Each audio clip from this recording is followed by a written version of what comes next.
మన దేశంలో ఇప్పుడు ఏదైనా హాట్ టాపిక్ న్యూస్ ఉంది అంటే అది వక్ఫ్ బిల్లు మాత్రమే. ఇప్పుడు ఉన్న బీజేపీ ప్రభుత్వం అయితే రాజ్యసభ, లోకసభలో ఓటింగ్ ప్రక్రియ ముగిసిన తర్వాత మన దేశంలో అయితే ఈ బిల్స్‌ని ప్రవేశపెట్టింది. అసలు వక్ఫ్ బిల్ అనేది ఏంటి? అసలు వక్ఫ్ బోర్డ్ అనేది ఏంటి? ఇప్పుడు బీజేపీ ప్రభుత్వం ఇది ప్రకటించిన తర్వాత అసలు ఈ బిల్స్ ఏంటి? దీనివల్ల మన దేశానికి ఎలాంటి ఉపయోగాలున్నాయి? వక్ఫ్ బోర్డ్‌కి ఎలాంటి నష్టాలు ఉన్నాయి? అసలు ఈ బిల్స్ అనేవి ఏంటో నేను మీకు క్లారిటీగా ఎక్స్‌ప్లెయిన్ చేస్తాను. అది కాకుండా ఈ వక్ఫ్ బోర్డ్ అనేది కూడా నేను మీకు క్లారిటీగా చెప్తాను. మీరు ఎవరైనా నా ఛానెల్‌ని ఫస్ట్ టైమ్ చూస్తున్నా, మీరు చేయాల్సిన పనంతా లైక్, షేర్ అండ్ సబ్‌స్క్రైబ్ చేసుకోండి. పక్కనున్న బెల్ ఐకాన్‌ని కూడా క్లిక్ చేసుకోండి. అప్పుడే నా వీడియోస్ మీకు మీ ద్వారా రావడం జరుగుతుంది. మనం టాపిక్‌లోకైతే వెళ్ళిపోదాం. మొదటిగా మనం చూసుకోవాల్సింది వక్ఫ్ బోర్డ్.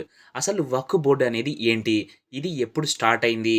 మన దేశంలో ఇది ఎప్పుడు మొదలైంది? అని మనం డీటెయిల్‌గా అయితే తెలుసుకుందాం. వక్ఫ్ బోర్డ్ అనేది ఇప్పుడు మీ దగ్గర ఏదైనా స్థలం ఉన్నా, మీరు ఒక ముస్లిం అయినా కూడా మీ దగ్గర ఒక స్థలం ఉంటే, అప్పుడు ఆ స్థలాన్ని అల్లాకి రాసివ్వాలి అంటే, మీరు వక్ఫ్ బోర్డ్‌కి రాసివ్వాలి. వాళ్ళు ఎప్పటినుంచో ఇది నమ్ముతున్నారు. నేనిక్కడ మీకొకటి క్లారిటీ చేస్తాను. అది ఏంటంటే, ఇప్పుడు మీరు ఏదైనా గుడికి వెళ్తే అక్కడ హుండీలో డబ్బులు వేస్తారు.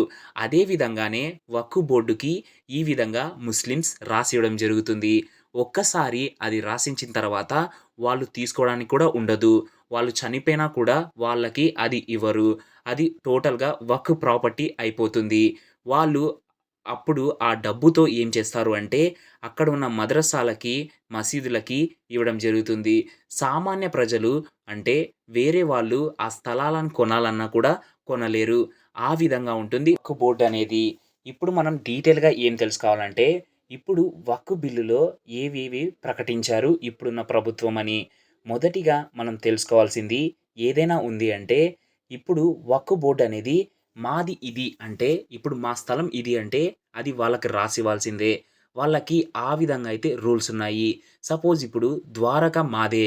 అప్పట్లో మా వాళ్ళు ఇది మాకు రాసిచ్చారు అంటే, అది మనం ఇవ్వాల్సిందే. అది కాకుండా తాజ్‌మహల్ కూడా మాదే అని వాళ్ళు చెప్తే, మనం రాసివ్వాల్సిందే. ఇక్కడ తాజ్‌మహల్ అంటే ఒకటి గుర్తొచ్చింది.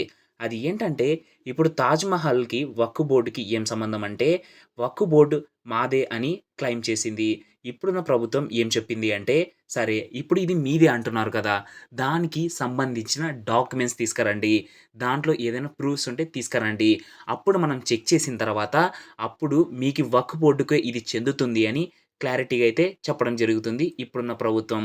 అది కాకుండా రీసెంట్‌గానే తమిళనాడులో 18 సంవత్సరాల గుడిని క్లెయిమ్ చేసింది ఇది మాదే అని. అప్పుడు గూడా సైలెంట్‌గానే ఉంది. అప్పుడు కూడా ఎందుకు సైలెంట్‌గా ఉంది ఈ ప్రభుత్వం అంటే, అప్పుడు వక్ఫ్ చట్టాలకి అంటే అలానే రూల్స్ ఉండేవి.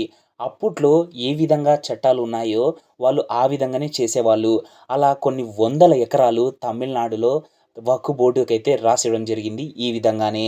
2013లో అప్పుడు ఉన్న గవర్నమెంట్ అంటే రాహుల్ గాంధీ గారు వాళ్ళకి కొన్ని చట్టాలని ఇంకా అమలు చేశారు.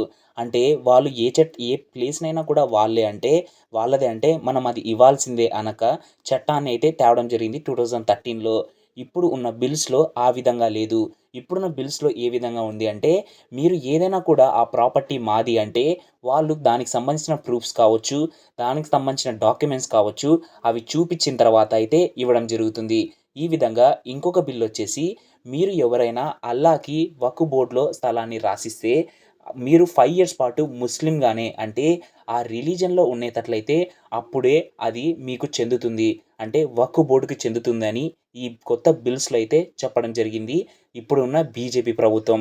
ఇది చాలా మంచి డిసిషన్. ఇలాంటి ఎన్నో డిసిషన్స్‌ని తీసుకురావడం జరిగింది ఇప్పుడున్న ప్రభుత్వం. అది కాకుండా ఇంకొకటి బెటర్ చేంజ్ ఏం చేసింది అంటే, ఇది ముస్లిమ్స్ ఆడవాళ్ళకి చాలా మంచి చేకూరుస్తుంది. ఇది ఇప్పుడున్న ప్రభుత్వం అయితే చేసి చూపిచ్చింది. అది ఏంటంటే వక్ఫ్ బోర్డ్‌లో ఇప్పుడు మాక్సిమం షియా ముస్లిమ్స్, సున్నీ ముస్లిమ్స్ మాత్రమే ఉంటారు. నార్మల్ ముస్లిమ్స్ అనేవాళ్ళు ఎవరు ఉండరు.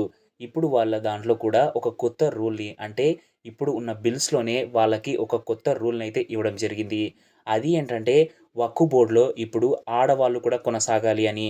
అంటే ఆడవాళ్ళు కూడా దాంట్లో జాబ్స్ చేసుకోవచ్చు అని, ఆడవాళ్ళు కూడా దాన్ని రూల్ చేసుకోవచ్చు అని చెప్పడం జరిగింది. ఎందుకు మన దేశంలో వక్ఫ్ బోర్డ్‌కి ఇంత వాల్యూ? వేరే ముస్లిమ్స్ కంట్రీకి వక్ఫ్ బోర్డ్‌లకి ఎందుకు డిఫరెన్స్ అని నేను మీకిక్కడ ఒకటి ఎక్స్‌ప్లెయిన్ చేస్తాను. అది ఏంటంటే వేరే దేశాలలో వక్ఫ్ బోర్డుకి, వక్ఫ్ బిల్స్‌కి వాళ్ళకి మొత్తం గవర్నమెంట్ కంట్రోల్‌లో ఉంటాయి. కానీ మన ఇండియాలో వాళ్ళకి సెపరేట్ అనేది ఉంది. అంటే సెపరేట్ ఒక బిల్‌లాగా అంటే సెపరేట్ ఒక ప్రభుత్వంలాగా ఏర్పాటు చేయడం జరిగింది. ఇది ఎప్పటినుంచో కొనసాగుతూ వస్తుంది.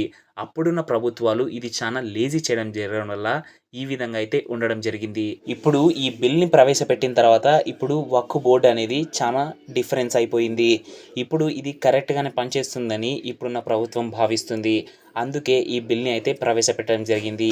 ఇవి వక్ఫ్ బోర్డ్‌లో కొన్ని బిల్స్ చేంజ్ అయిన విషయాలు. మీకు ఈ వీడియో నచ్చినట్లయితే తప్పకుండా లైక్, షేర్ అండ్ సబ్స్క్రైబ్ చేసుకోండి. పక్కన బెల్ ఐకాన్‌ని కూడా క్లిక్ చేసుకోండి. అప్పుడే నా వీడియోస్ మీ ద్వారా రావడం జరుగుతుంది. మళ్ళీ వీడియోలో మళ్ళీ కలుద్దాం. జై హింద్.